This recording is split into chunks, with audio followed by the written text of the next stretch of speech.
आजकल सरकार नई पेंशन स्कीम यूपीएस यानी यूनिफाइड पेंशन स्कीम की चर्चा जोरों पर है।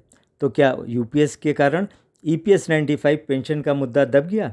ऐसा नहीं है, उसमें और तेज़ी आ गई है। ईपीएफओ और श्रम मंत्रालय ने एनएसी के साथ एक इमरजेंसी मीटिंग बुलाई है। इसकी पूरी जानकारी के लिए देखिए ये वीडियो, और आपने अभी तक इस चैनल को सब्सक्राइब ना किया हो तो पहले लाइक और सब्सक्राइब जरूर कर दें। मोदी सरकार ने जब 24 अगस्त को कर्मचारी संगठनों की मीटिंग बुलाई तो यह चर्चा जोरों पर थी कि पेंशन मुद्दे सुलझाए जाएंगे।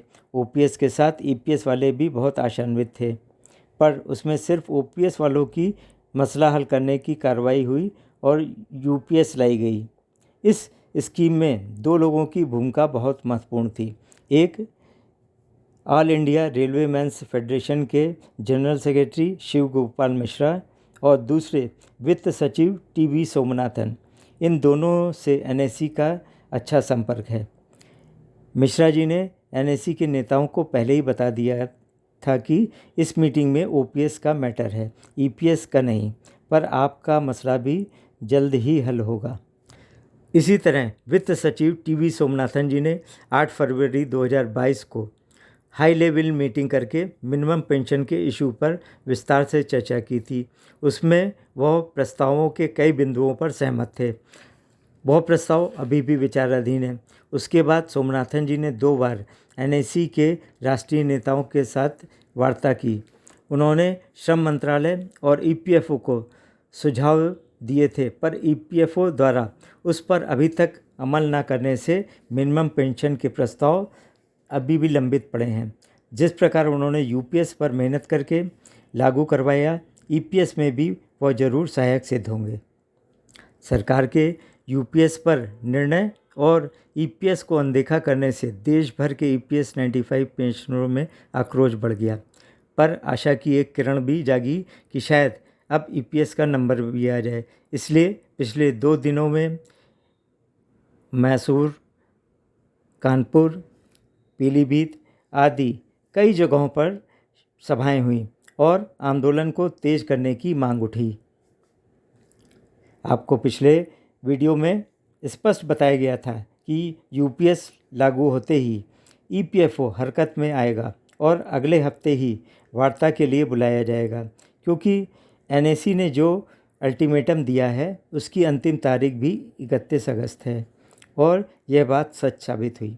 ईपीएफओ ने एक इमरजेंसी मीटिंग 27 अगस्त को बुलाई है, जिसको नए central provident fund commissioner Ramesh Krishnamurthy ji, जो एडिशनल सेक्रेटरी भी हैं श्रम मंत्रालय में, वो हेड करेंगे।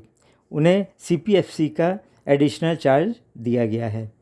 एनएसी के राष्ट्रीय अध्यक्ष कमांडर अशोक राव जी अपनी टीम के साथ दिल्ली पहुंच रहे हैं। उन्होंने मीटिंग के इस आमंत्रण पर ईपीएफओ को स्पष्ट कर दिया है कि यह कोशिश कीजिए कि यह मीटिंग अंतिम हो, क्योंकि इससे पूर्व कई मीटिंगें हो चुकी हैं।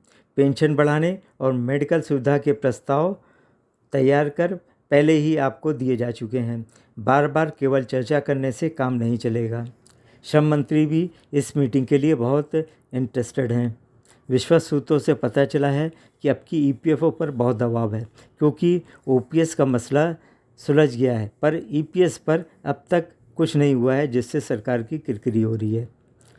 सरकार केवल मीटिंग बुलाकर एक बार फिर आश्वासनों का झुंझुना ना पकड़ा दे, इसलिए प्रधानमंत्री मोदी जी के नाम एक पत्र कमांडर साहब ने जारी किया है, जिसमें यूपीएस में दी जाने वाली सुविधाओं का जिक्र करते हुए लिखा गया है कि एनपीएस में 14 और यूपीएस में उसे बढ़ाकर 18.5% सरकारी अनुदान दिया जा रहा है, और ईपीएस में केवल 1.16%।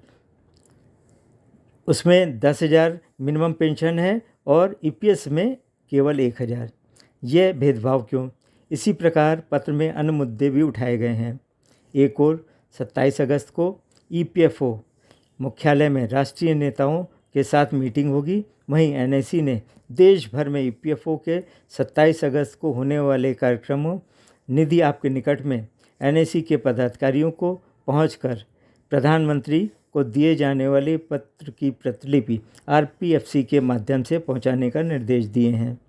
इसलिए देश भर में 27 अगस्त को हर जगह यह ज्ञापन दिया जाएगा, जिसका बहुत बड़ा प्रभाव ऊपर तक पड़ेगा।